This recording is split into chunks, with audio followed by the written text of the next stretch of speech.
Now to South Texas and that horrific loss of life at an elementary school. Tonight, nearly 24 families are facing the unthinkable, burying their own after a school shooting.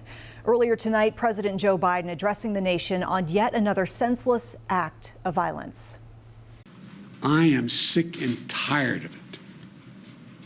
We have to act.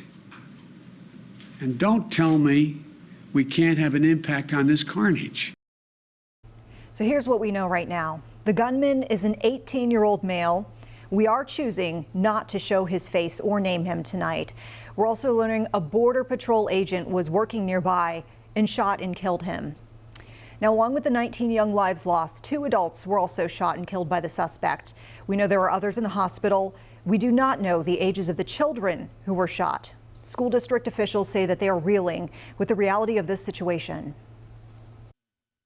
This was a tragic and senseless event today, and my heart was broke today.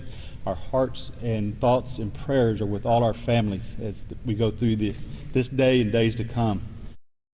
Tonight, flags at the U.S. Capitol lowered to half staff, and local reaction to the shooting has been swift. North and South Carolina leaders calling this unspeakable and horrific.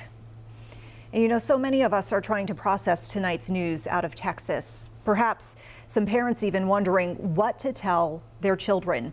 WCNC Charlotte's Brianna Harper is here now. And Bree, you talked to a psychologist this evening.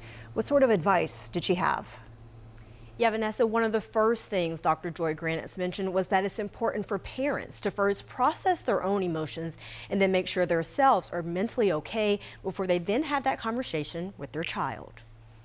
An unthinkable tragedy inside a Texas elementary school that in some cases have left many of us at a loss for words. But at times like these, experts say open conversations can mean the most, especially with a focus on reassuring children of their safety and security. Ask any questions and talk about their feelings and have their feelings validated when they are going to have some big questions. But it's also really important for parents to try to keep their answers developmentally appropriate so that you don't get too much in the weeds of details that the kids are not really able to process yet.